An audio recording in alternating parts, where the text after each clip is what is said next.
हाँ जी, 12th class 3 dimensional geometry की मेंटर मैथ्स प्रैक्टिस का 9 डे बेटा। देखते हैं first question. The equation of the line is this. Cartesian form में लाइन की इक्वेशन थी, आपको दिख रही है। Find the direction cosines of a line parallel to this line. इस लाइन के पैरेलल जो लाइन होगी उसके डायरेक्शन कोसाइंस आपने फाइंड आउट करने हैं। यस, करिए ट्राई बेटा।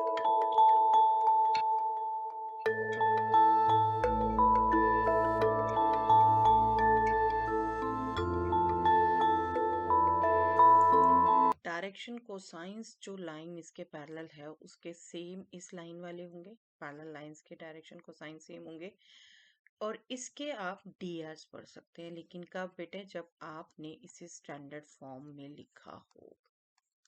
स्टैंडर्ड फॉर्म में एक्स वाई के को एक्स वाई जेड इनके कोफिशिएंट आपको 1 चाहिए होते हैं, ठीक है। तो आपको पहले इसको बिल्कुल स्टैंडर्ड फॉर्म में सोचना है। तो आपके इस लाइन के ये 3 ये डीआर्स आ गए। अब आप एक नंबर फाइंड आउट करते हैं, क्या? Square root of 2 square, 3 square, 6 square, right. Square root of 49 हो गया, दैट मीन्स 7। तो डायरेक्शन को साइंस क्या हो गए? 2/7, 3/7 माइनस 6/7।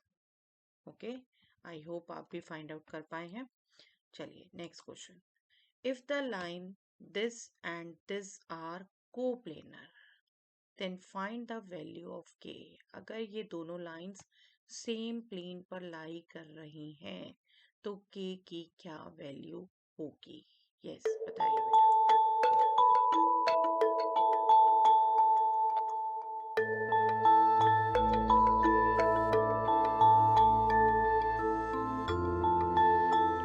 आपको पता है बेटा, दो कोप्लेनर लाइंस या तो पैरेलल होंगी या परपेंडिकुलर होंगी। ओके, पैरेलल होने के लिए इनके डीआर्स प्रोपोर्शनेट होने चाहिए। ओके, तो यहाँ से आपका क्या आता है? के या तो 1 होगा या के -1 होगा, क्योंकि माइनस के 1 आएगा, ठीक है।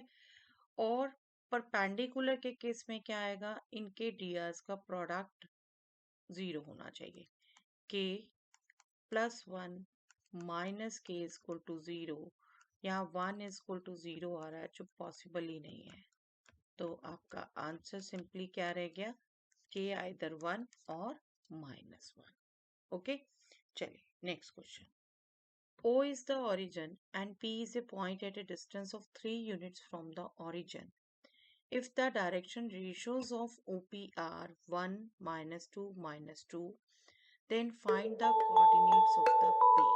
Yes, करिए find out बेटा।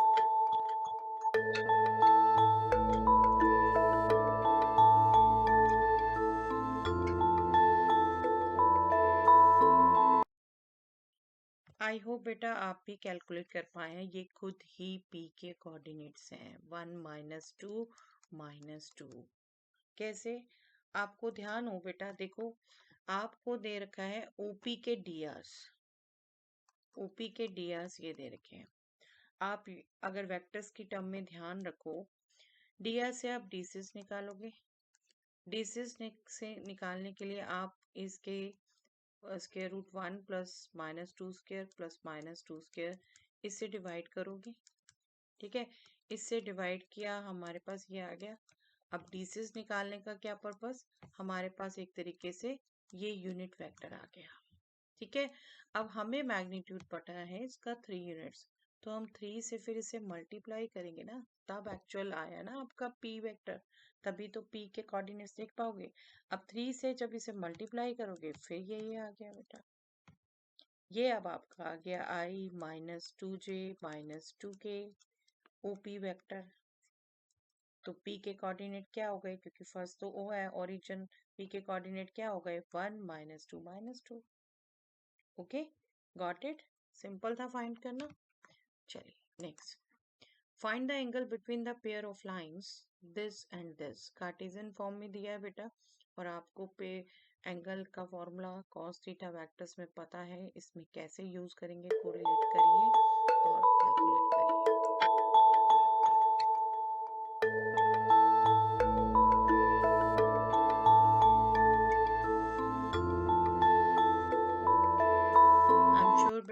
इजीली कैलकुलेट कर पाए होंगे।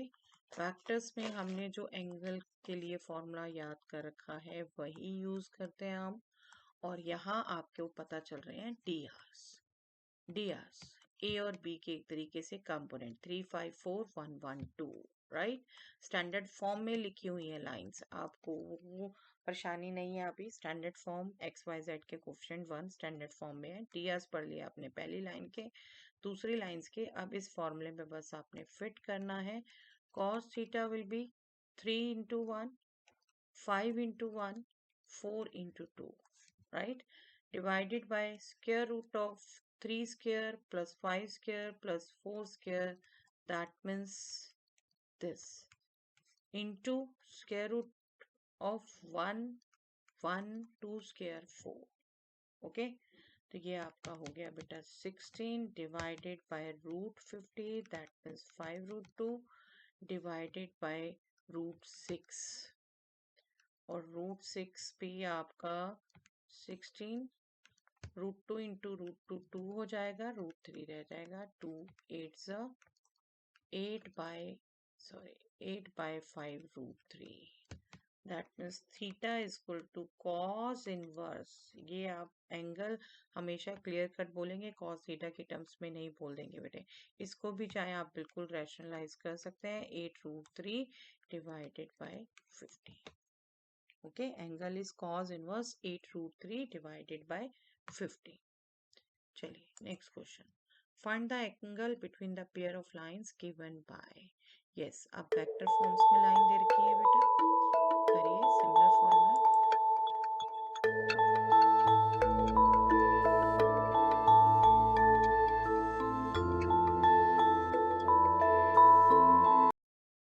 I'm sure बेटा आप कैलकुलेट कर पाए हैं cos inverse 19 by 21. देखिए standard form of line r is equal to a plus lambda b, इसमें डायरेक्शन वेक्टर कौन सा होता है p, ठीक है। और फॉर्मूला आपने वही यूज करना है जो भी हमने बात की, cos theta is a dot b divided by magnitude a magnitude b। अब a वेक्टर ये डायरेक्शन दे रहा है फर्स्ट लाइन का, ये b वेक्टर सेकंड लाइन का डायरेक्शन दे रहा है, तो बस आपने ये फॉर्मूला लगाना था।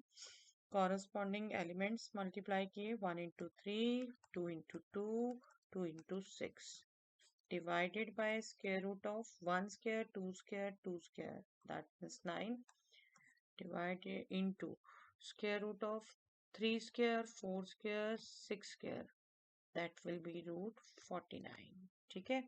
that means 19 by 3 into 7, तो थीटा आपका हो गया बेटा cos inverse 19 by 21। Okay, simple direct formula था। चलिए आज के लिए इतना ही।